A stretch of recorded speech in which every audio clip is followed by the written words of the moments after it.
Sebelum sampai di situ Pak Beni, maaf saya potong. Apakah Pak Beni kemudian sadar bahwa Pak Beni ikut menyebarluaskan kebohongan? Nah sebentar, saya jelasin dulu duduk masalahnya. Karena terjadi perdebatan di publik, diantaranya tadi informasi jari dipotong, kami dengan Bu Pungki, dengan staf, datang ke Polres Jakarta Selatan. Kebetulan Kapolres selesai rilis. Saya ditemui oleh Kapolres, Wakapolres, Kasatreskrim. Kami pertanyakan. Apa yang terjadi? Ada jari yang dipotong, tidak ada Pak, ini fotonya. Bagaimana olah TKP? Pak Dia Beni, jelaskan. maaf, begini, karena Pak Beni kan dalam video yang memang beredar waktu itu, dan Kompas TV juga punya rekamannya, Pak Beni mengatakan bahwa tidak ada kejanggalan dari kasus Joshua. Pertama-tama sebenarnya itu, sebelum mengutip apa yang ada video Bapak itu, sebelumnya hari Senin, hari Selasa, 11, 12, Pak Beni sendiri langsung mengatakan tidak ada kejanggalan dari kasus Joshua.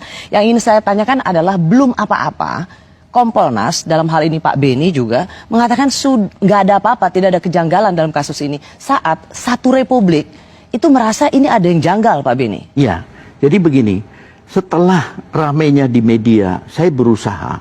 Karena tugas Kompolnas diantaranya adalah mengklarifikasi kasus-kasus menonjol.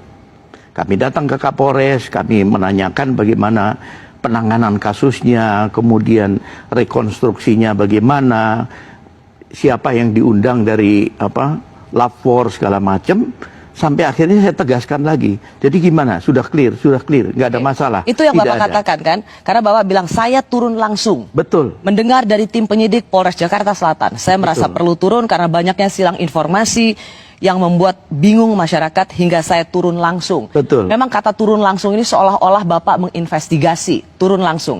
Padahal sejatinya Bapak turun langsung bukan untuk investigasi, hanya bertanya pada Kapolres dan Kasat Serse. Betul. Pak Beni kan jenderal yang ditempatkan di Kompolnas, lembaga yang terhormat untuk mendengar aspirasi masyarakat terhadap kinerja polisi.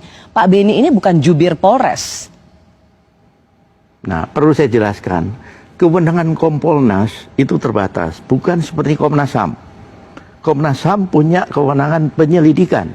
Tidak apa-apa Pak Beni, tidak apa-apa. Kalau menurut saya bukan itu soalnya. Soalnya adalah mengapa Kompolnas yang memiliki tugas memberikan masukan pada Presiden, memberikan arahan pada kebijakan Presiden soal kepolisian negara Republik Indonesia. Di kasus yang sangat besar ini, justru Kompolnas menjadi humas atau PR-nya Polres Selatan dalam hal ini ingin membela Sambo.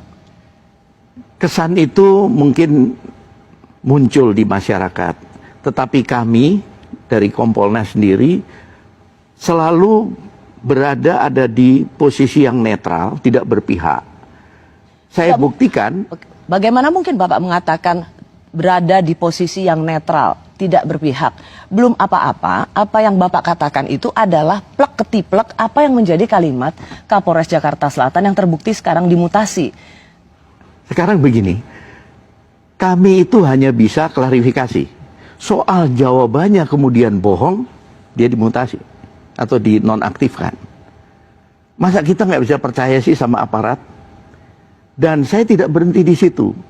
Selesai itu saya datang ke keluarga, ke Jambi. Belum sampai di situ, harusnya Pak Beni, ketika Bapak menerima klarifikasi dari Polres Jakarta Selatan, Bapak harusnya juga mendengar keluarga korban seperti apa yang terjadi.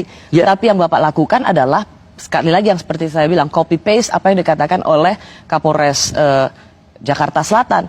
Kan Bapak justru membuat citra Kompolnas dan citra kepolisian itu lebih buruk lagi karena Bapak pernah membela tersangka pembunuh. Nah itu pendapat publik silakan. Tapi sekali lagi saya sampaikan, wujud saya netral. Saya kemudian datang ke rumah keluarga di Jambi. Saya mendengar keluh kesahnya, mendengar curhatnya, mendengar permintaannya. Tapi the damage has been done. Kerusakan itu sudah terjadi. Harusnya Bapak sebelum melakukan rilis atau membuat pernyataan pada publik, harusnya Bapak mendengar dulu keluarga. Sebelum Bapak mengatakan bahwa sudah turun langsung, mendengar dari tim penyidik Polres Jakarta Selatan.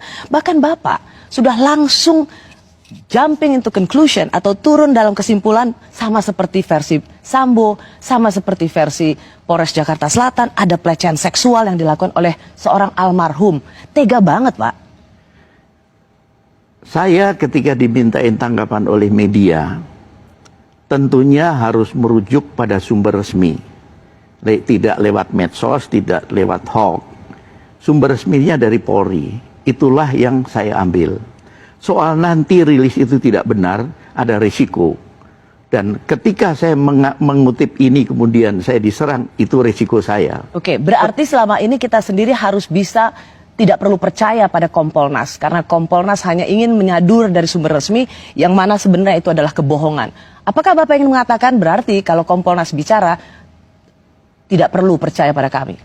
Ya, sekali lagi ini menurut saya kesimpulan sepihak.